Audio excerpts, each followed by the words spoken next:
What's going on, guys? This is Rich with the Pushing Limits podcast, where we talk about the people, places, and products of those who push the limits.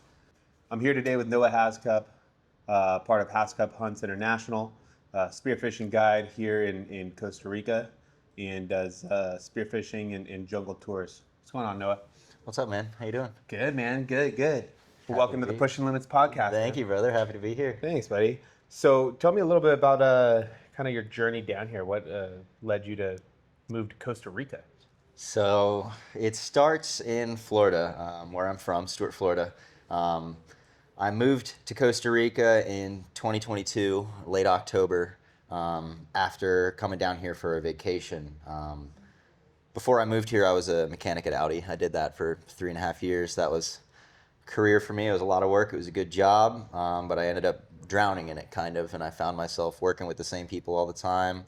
And I was working there for about three and a half years, and I hadn't had a day off for a while. And I had told myself that I wanted to come and visit my brother down in Costa Rica because he had been down here at that point for about 10 years.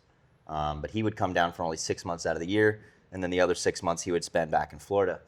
And so he needed somebody down here full time to be a guide for Hascup hunts while he was away guiding in the Bahamas and in Florida. And that's where I came in. I came down for my 9-day vacation and talked with my brother, and he said that if I moved down here full time, that he would have a position for me and he'd have a spot for me, and I could find my way into the business with him. And so I took that chance, and I wanted to run with it really hard. So I told my boss back in Florida, hey, 5 months I'm moving out of the country, and I'm gonna go live in Costa Rica. And he took it as a big joke. He didn't believe me, of course, at first. And then as the months went by, he started taking me more and more seriously. And then 1 month notice came up, and I went into my boss's office, and I had a piece of paper that officially said I was leaving in a month. And he was shook because he did not think it was real until I handed him that paper, and he was like, oh shit, I gotta find somebody to replace you. So he hired somebody. I trained a kid for about a week to try and be an Audi mechanic. He was not ready for the position, but I was ready to get out of there. You gave him your notice. Hey, that's on him. I noticed that was on him. Yeah. So I ditched out and I came to Costa Rica, and and my history in Costa Rica starts there. So first I moved into a hostel, and I was living at room to board in Jaco for 3.5 months was my first move. Right when I came into that world, it was me and 4 girls and 1 other guy at the hostel at the time, tall German buddy. And we kicked it off. I became kind of a character at the hostel because I was a bit of a loudmouth, and I always wanted to have the group go out and do things together as a team, be it go to the beach as a group, go surf as a group, or whatever. So slowly I built sort of a following at the hostel where every time Noah was going to go do something, the hostel was going to go with me. There you go. And so I know you've interviewed him before, Mackie, the captain. I used to run into him out in Jaco all the time, and he would come out and he would say, oh, hey, Noah's here with his colt again. We're ready to see Noah and his colt again. And everyone would follow in suit and follow behind me. And so that was a fun life at the hostel.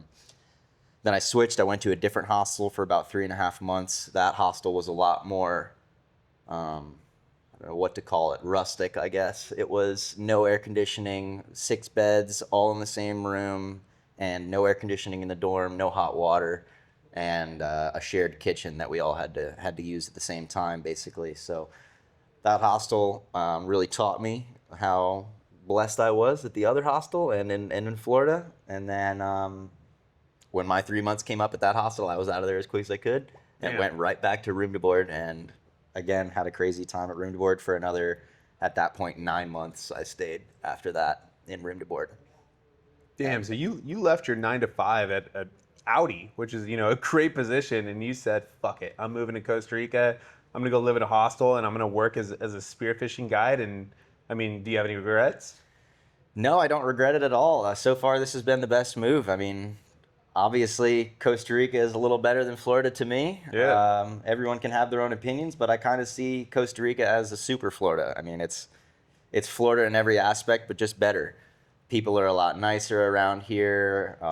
There's mountains everywhere that are obviously not in Florida. Waterfalls, volcanoes, incredible beaches, always waves to surf. Yep. And that's honestly something that sucked me in here big time was surfing and just being on the water. I mean, getting to do it every day and be a guide out here makes it really easy to forget how good life might have been in Florida, because out here it's just as good, and I get to live just as much of a fulfilling life as I can, really, as opposed to in Florida. It felt like I was trapped in a work life. And when I got here and I was on my own schedule, I was working with my brother, I found that this was really what I wanted to do, and it made me start to really feel like myself more than I was when I was living in Florida. Yeah, I get that, man.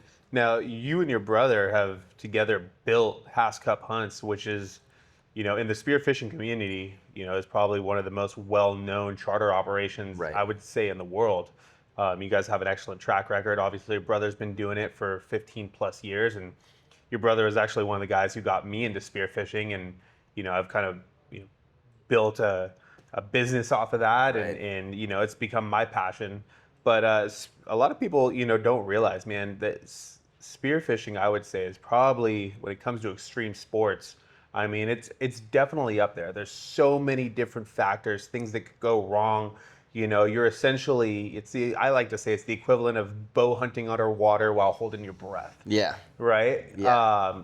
There's obviously marine mammals, there's sharks, there's all sorts of stuff, man. So tell me a little bit about your experience, and the actual guiding and what you do on a day-to-day basis, and what does that entail? Sure. So at Hascup Hunts, our main goal really is for our client to have the best possible time they can while they're with us, be it on the water, off the water, and during their journey here. Like, we try and plan everything out for them to give them the best possible chance while they're here to get to see as much as they can, while at the same time getting to really invest their time in the water and spearfish and do it confidently.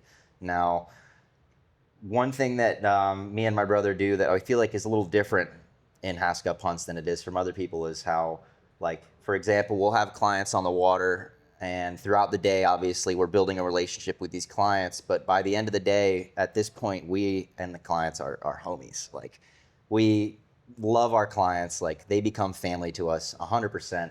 I mean, to the point where we have matching tattoos with many of our clients at this point. So The frigate, dude. the frigate, yeah. This one's a fun story. This comes from Sky Bailey and the crew from Boat. They came down and we did a spearfishing tuna charter with them, and the whole day we're out on the boat, they're talking about the frigates and the warbird and how it was something that always popped up in their artwork and always something that popped up in their photography. And we decided as a group that we were gonna get a tattoo as a group, and we went to dinner that night at the sushi restaurant with the tuna that we speared that day. Had a table set up right next to our giant sushi platter. Our tattoo artist comes into the restaurant, and we talk to the owner of the restaurant, and we say, "Hey, is it all right if we get some tattoos back here?" And he goes, "All right, yeah, you're the Hascups. You run the place. Like, treat it like it's your house. Really? Just, don't spray blood all over the people that are eating here." And so we set up this little small, basically tattoo booth in the back of the restaurant, and everybody ended up getting this tattoo. And it was probably 6 or 7 people that got that tattoo that night. And it was waitresses and people that worked there from the back of the kitchen to people from other tables, just all coming and standing around us and going, "What the hell are you guys doing? This is like a sushi restaurant. This is probably the worst place to get a tattoo." We were like, "No, it's got to be good, right? It's got to be clean. They're filleting fish back there. It's got to be nice here," right? So we all ended up getting the same tattoo, and it's carried on as a tradition now with the tuna tails, another tattoo that we have. We share that one with quite a few of our clients. Most of the time it's clients that shoot over 100-pound tuna. There you go. We decide to get this as basically a stamp, as a memory to have your tuna tail tattoo for There you Hascup go. Hunts. Yeah. That's epic, man. There's definitely one tattoo I have yet to qualify for, and that's your brother's Pargo Largo. Yes, you need that one too. Yeah, 60-plus pound Cubera. You Yeah. can join the Pargo Largo club. So. Yeah, that's a tough one to get into, man. As you can tell, I'm not in there yet either. I'm still Pargo, no Largo. But Yeah. That's epic, man. I mean, what a badass story. Everyone getting it done together. So, what's one of the most epic things that you've seen on the water? Okay, so I've seen a lot of really cool shit, so it's obviously hard to pick out the best moments because every moment to somebody who isn't in this world is going to think it's insane, right? Right. But for me specifically, I guess it would have to be the stuff I see out on the tuna grounds sometimes is just beyond what you can imagine. You get in the water with these fish and there's spinner dolphins swimming past you, blowing by you the whole time, not bothered, not even caring that you're in the water with them, squeaking like crazy. You can't even hear yourself think over the sounds of these dolphins swimming past you. And then right behind them, right on their tails, just as you think it's over, tuna come in right on their ass, and they're swallowing the poop coming right out of the dolphin's ass. They're right on their tails, like as close as they can get. And you just get fully enveloped in these things. And I've had days with clients where fish are swimming past us for 5+ minutes of sitting there on the surface. I've got a story with a client who was on the surface with me. We get in the water, dolphins come past us, and then the tuna start rolling by. He takes a drop early in the tuna school, takes a far shot on a fish and misses. Comes back up at the surface, and he's using a double roller spear gun. And I know you've experienced loading those guns. Yeah, They're pain in the not ass. fun to load. They suck. There's so much equipment going on those guns. They're incredible personal guns, but when it comes to stuff like this, where you got to have that thing loaded again quick, Oh yeah. this is not the sport for that. So he gets back to the surface, pissed off, understandably. I run over with the shaft in my hand. I hand him the shaft. He gets it slipped back into the gun, and I'm just looking down, and there are just tuna coming by the thousands and thousands of tuna. He's sitting, reloading. Oh, I don't have the load helper assist on the back of my gun. Hey, boat, I need the load helper. So the boat flies over with the load assist, throws it in the water. I'm still looking down, watching tuna come by. They didn't even care that the boat was coming through. Throw the load assist to him. He gets one band loaded on the gun, and I grab the load assist from him. I'm like, I'm gonna get down there and shoot one before this is gone. And he goes, no, I need to get that second band loaded. I'm like, all right, man, whatever you say. He grabs it, gets the second band loaded, and thank God he listened, or thank God he didn't listen, because he swam down and took an absolute far 30-foot shot probably on this tuna and barely clipped it back half, and we landed it. But unbelievable to have an opportunity like that, because most of our scenarios where we're dropping in on these fish, it's a one and done. You get in the water, the tuna go by, and then you've got to come back up, get back in the boat and reset in front of the dolphins again, because it's always moving. It's not a structure, it's the dolphins themselves are the structure for these fish. So you're basically keeping an eye on the dolphins the whole time and just ignoring these incredible balls of tuna that are exploding all over the surface, because right when you get in the water, They're gone. it's gone. And all you're sitting there is looking at scales floating through the water, and there's nothing left but just a memory of what might have been. Right. I mean, that's awesome. At least like you guys have the dolphin to work off of. I mean, guiding trips up in Southern California, our bluefin, they're not on structure or dolphin. Right. So we're either looking for those just, the sign for with birds, terns diving, or, full on foaming, breezing fish. Yeah. Or, we get to the point now where we're diving off of meter marks. If you see fish, basically above 100 feet, you can more or less try and guesstimate, you put a drop on them and they'll come up. If they come up to 60 or 40, 40 to 60, get a shot on them. But the one thing I've noticed about Costa Rica, man, is just the consistency. Yeah. Like I've come out here every time of year and we have absolutely slaughtered something. Yeah. This is definitely, I guess we're a product of our environment, honestly. But we have one of the best spearfishing organizations in the world, I'd say. But at the same time, we are also gifted with this incredible location. I mean, this section of Costa Rica, this section of Central America, the biomasses and places, and the consistency, you're right, year round is unbelievable. Be it during a snapper spawn or during a tuna run, no matter what part of the year you come down here, there's literally always action. There's always a school to find. And things like tuna are here year round, but our clientele just aren't trained at this point to come during rainy season, because obviously it's not as fun for you on land during rainy season. There's less to do, but that's where our overlanding and off-roading and things like that come into play while you're here, so that we can find the best things for you to do no matter what time of year it is, because regardless, we're going to put you onto some fish. This is the place to do it. We're going to make it happen. And honestly, the spots we have out here are some of them are so untouched that every time we get in the water, it even amazes me. And I've been in the water a lot out here so far, and it still blows my mind sometimes when I get in the water and 120 feet of 120 feet of water, and you can't see the bottom because the fish are in the way. Yeah. There's just so much biomass here that no matter what level of a diver you are, too, we managed to find a way to make it work for most of our clients, be it guys that can't get down very far because of an injury or just because the night before they had a little bit too much to drink. That happens you too. You can still make it work. Thankfully, we have a great selection out here. I mean, wahoo, mahi, and other pelagic species that sit up nice and high for us to reach, as well as our snapper that, unlike anywhere else in the world that I've dove, seeing schools of snapper just that decide they don't want to live on the bottom. They want to live as a pelagic species, and they'll live between 20 and 100 foot of water just in a big ball. Looks like a red carpet underwater, and it just blows my mind every time to see it. Yeah, it's absolutely incredible. And the mixed bag that we get out here, I mean, I would say this is probably the location that I've spot the most diverse bag of species. I mean, in a single day, we went out that one day and it was like mullet snapper, your guacamayos, your cuberas. I think we got a almaco jack in there, a wahoo, and a tuna. Yeah. All on the same fucking day. Yeah. And then we were coming home, saw a log, and shot a triple tail. Right. So it was like, Jesus Christ, man. And we went to the sushi restaurant and they prepared it every which way. So there's not a lot of places in the world that you can do that. No. And even more so, I would say not a lot of places in the world that you could do that in so close to home. Right. I mean, what would you say the average run for you guys to get to your spots are?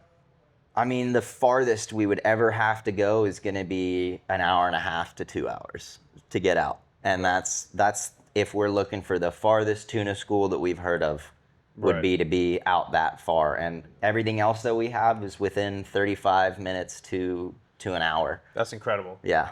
That's incredible. It's such a blessing compared to what I can imagine people go through on like the Gulf Coast of Florida, where guys are spending 8 hours before they're even near the spot to get out. So they're running. They're running. And that's where, like the Super Center console game comes into play, because these guys are running farther, fishing harder. Mm-hmm. They're running boats like Everglades, like Invincibles, and you need it. I mean, out here, you guys are running at Panga, and you guys are still dominating. Yeah, that's honestly one of the coolest parts of this job would have to be being next to big boats and producing more than them. Being on a tuna school, and you're flipping the third or fourth fish over the side of the gunnel while these guys are trolling past you on a 65-foot sport fish, and they're not catching shit.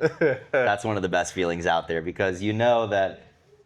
Imagine how it feels to be in that position. You're just like an ant next to this giant chicken leg, and you know that you're getting the best bites off of it, even though there's a cat right next to you, and he could have every bit of it if he wants, but for some reason, chicken keeps rolling towards us, and we just keep getting it. So that's right, dude. If they're not biting, you can always force feed them. Exactly. That's what I love. They always eat steel, that's man. Right, they always eat steel. Yep. Hell yeah, man. So other than the sport fishing out here, I mean, what else is, or the spearfishing, I should say, what are some other activities that you guys do with your clients? Our basically, when we have clients in town, and if spearfishing isn't the only thing on their menu, we try and provide them with opportunities for their family or for just themselves, if it's a single person, to come with my brother and I on our day-to-day lives. So we'll include these people in the things we do, that surfing in the first thing in the morning, or heading up to the top of the mountain to go check out Sean's farm and see the cow, and go to waterfalls, take people all across every place inland. We really like to take clients on our 4x4 trips, our overlanding in Costa Rica here.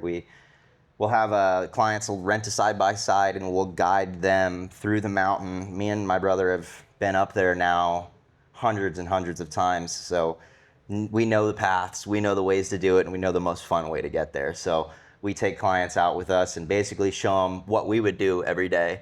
And for them, that most of the time is pretty good, because what we do every day isn't something that even I was getting to do before I moved here. This is just incredible. I mean, we can squeeze so much into one singular day, be it going on a hike, going to waterfalls, going to rivers that you can swim in, going to the beach and surfing, or just hanging out at your house, and we have internet, we have everything else out here. Like you'd think that Costa Rica would be a little further behind than it is, but honestly, there's just so much here that it's hard to find something not to do. Right. And I've spent months here at a time, and I feel like every single day we've done something new. Right. There's always something that yet to be explored, and to kind of push farther, whether it's a deeper waterfall or single track trail on a dirt bike, man, it's absolutely incredible. So, man, we were talking about, spearfishing being, I would say one of the most extreme sports you can do. And it's definitely very dangerous.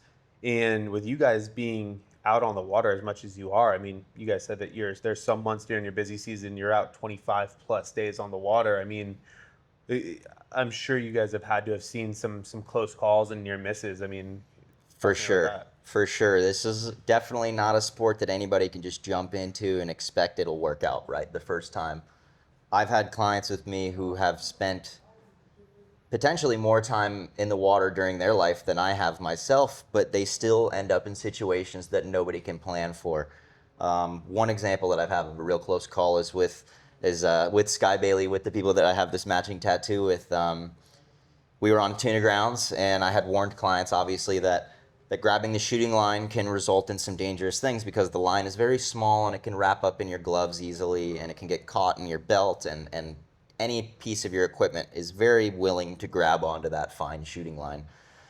And of course, you say something at the beginning of the day, and by the end of the day, everyone's just kind of working off of each other's energy, and you forget what we talked about in the morning. But I had an experience where a client grabbed the shooting line and was working it up to the surface.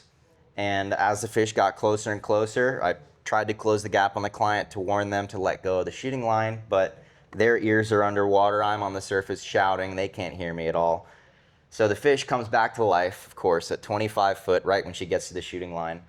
And it comes up to the surface and just starts cutting tail up on the surface and wrapping her in circles.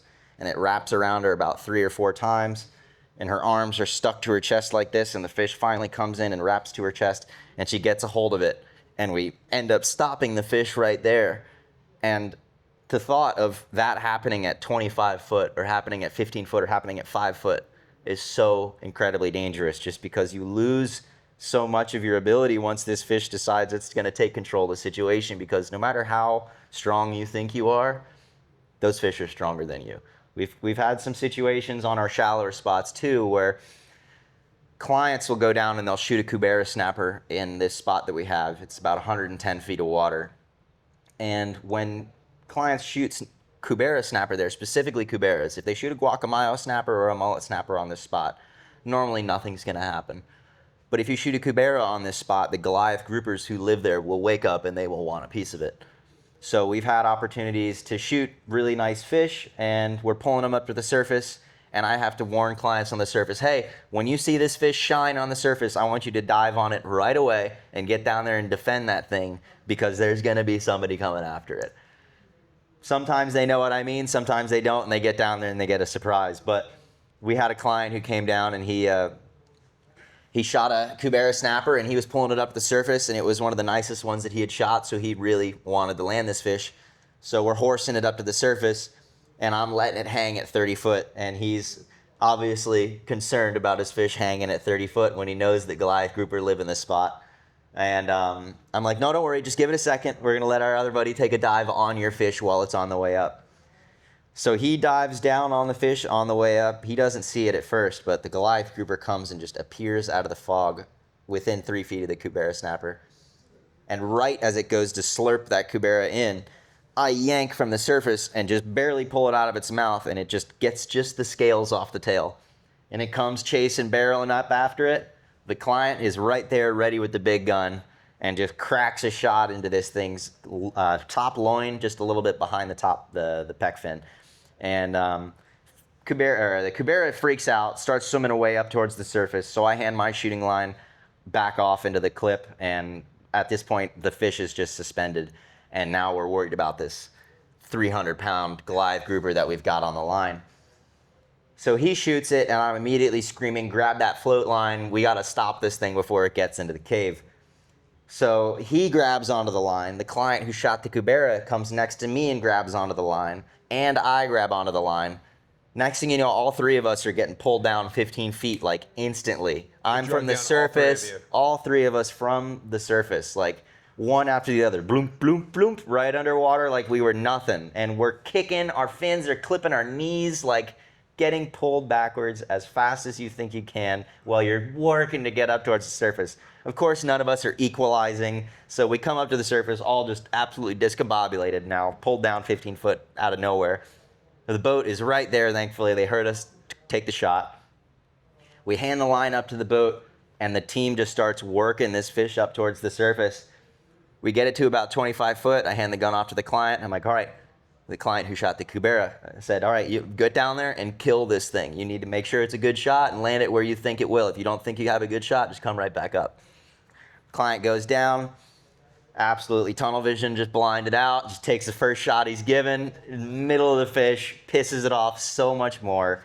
Now it starts taking off. Of course, bends the shaft that was in there now. Fuck. Starts bombing towards the bottom, and now we've got this tiny reel gun hooked up to it, and the guy in the boat was holding on to it pretty good, but now this thing is pissed, and one dude's not stopping a 300-pound fish.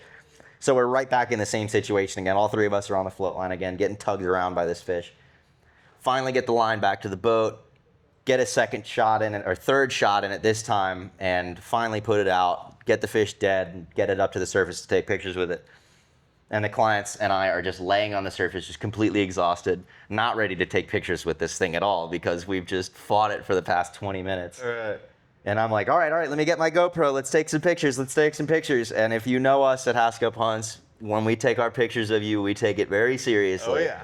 And we'll put you in some uncomfortable positions to make sure we get the shot because we know it's going to be worth it for you in the end. The photos are usually more draining than the actual fight. Right. Most of the time we put some people through it. Either hold the fish up and you drown or we get to get this picture. And so client obviously not super stoked that I'm forcing him to swim down with a 300-pound fish and take pictures, but we got some incredible pictures from that day. And client obviously was very happy to have landed something like that because in Florida and other parts of the world, those fish are non-harvestable, but here they are legally harvestable. So that's epic. Yeah, we're thankful to be able to choose those fish, and there's plenty of them. It's not like it is in Florida where there's schools of thousands of them, but it's probably to the equivalent level of black or gag grouper on the east coast of Florida. Really? Yeah.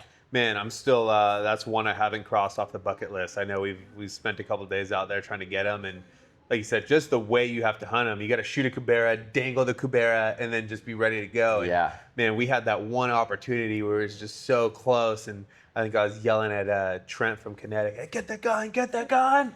And just fucking barely missed it, man. But we're gonna get out there again after that, and that's epic, man. Yeah, that's one of the best things about being out here is just getting to experience fish like that and getting to be in the water and have that kind of an energy moment where, holy shit, something that you never thought would happen in your life, boom, it's building up to this exact moment, and here it is. You got to capitalize on it, and if you don't, that's your chance, and it's gone. You know, Yeah. fish have no fences. If they decide they want to leave us, they can leave us. If they want to hang out, they'll hang out. I mean, you guys are definitely pushing the limits of spearfishing. You think most people, when they think about spearfishing, they go out with, a little reel gun or a 3-pronged spear, things like that, and, small fish to Right. harvest. But you guys are truly, chasing giants. I mean, I would say one of the most important things for you guys is like the gear that you guys use. I mean, you guys' life literally depends on your gear. Right. What kind of spear guns are you guys using? We're using kinetics. We use kinetic guns. They're big wood heavy guns, K69s, K65s. We love those guns. They're honestly just a very good piece of equipment. Yeah. We can use them at an almost commercial level, and these guns at the end of the season, all they need is a sanding and a bit of an oil, and they look brand new right off the shelf again. That's the big thing, I guess, with using, teak guns is Right. that, especially out here with, the salt water, the sun, the harsh environment, man, these things take a beating. And you look at what happens with a lot of these carbon fiber guns. Right. I mean, they fail abruptly, right? Yeah. You can't always see the stress fractures and things like that Yeah. where, a little bit of sand and oil, you guys are good to go. Right. Man, and then what about spending like all these days offshore in the water? What kind of like clothing and stuff do you guys wear? Yeah, so we spend 25 days plus sometimes on the water a month, and we have to rock the best solar gear because Costa Rica, the scale for UV, I think, only goes up to 8 or 9. Right. But we are regularly beyond the normal scale. We'll be at 12s, 13s, 14s on the UV scale. So out here, it's really serious. This year, we picked up a pelagic sponsorship, and so we've now started changing our gear around, and we're rocking the new pelagic gear. Everything we've worn from them so far has been ridiculous. Yeah. It's like night and day compared to what we were working with normally. No more just off the shelf t-shirts. We're really working with the right gear now for professionals, and it shows. Awesome. Yeah. Awesome, man. Well, cool. Hey, Noah, thanks for coming on the show, man. I really Thanks, Rich. appreciate it. Appreciate you, And, dog. look forward to getting back out there with you. Yeah, for sure. Thanks for checking us out, guys. Yeah, like